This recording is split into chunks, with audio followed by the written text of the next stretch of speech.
বিশেষ অনুরোধ, আমাদের চ্যানেল বেঙ্গলি স্টোরি টেলারকে সাবস্ক্রাইব করুন। আপনাদের সহযোগিতা এবং ভালোবাসা আমাদের একান্ত কাম্য। ধন্যবাদ।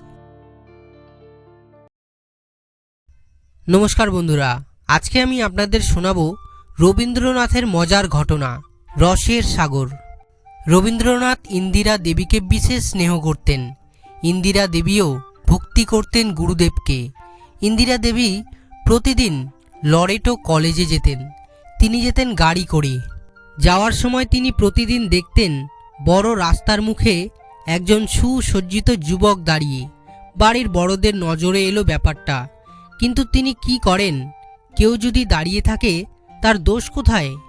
বাড়ির সমবয়সী ভাই দাদা দিদিরা মজা মস্করা করার সুযোগ হাতছাড়া করতে চাইলেন না। তারা ইন্দিরা দেবীকে রাগাতেন, কিন্তু মজা হবে অথচ রবীন্দ্রনাথ থাকবেন না, তা কখনো হয়? রবীন্দ্রনাথের কানে কথাটা যেতেই তিনি চুপি চুপি একটা গান লিখে ফেললেন এবং ইন্দিরা দেবীর উপস্থিতিতে সবার সামনে গেয়ে শোনালেন। ইন্দিরা দেবী তো লজ্জায় রাঙা হয়ে উঠলেন গান শুনে। গানটি হলো সখী, প্রতিদিন হায় এসে ফিরে যায় কে, তারে আমার মাথায় একটি কুসুম দে।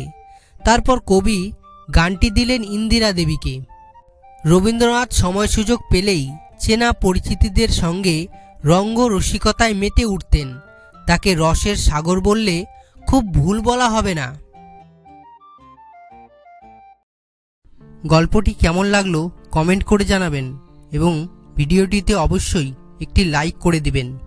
গল্পটি যদি ইন্টারেস্টিং মনে হয় তাহলে বন্ধুবান্ধব এবং পরিবারের মাঝে শেয়ার করে দেবেন। চ্যানেলে নতুন হলে সাবস্ক্রাইব করে বেল আইকনটি বাজিয়ে দেবেন, তাতে পরবর্তী ভিডিওর নোটিফিকেশন সবার আগে পাওয়ার জন্য।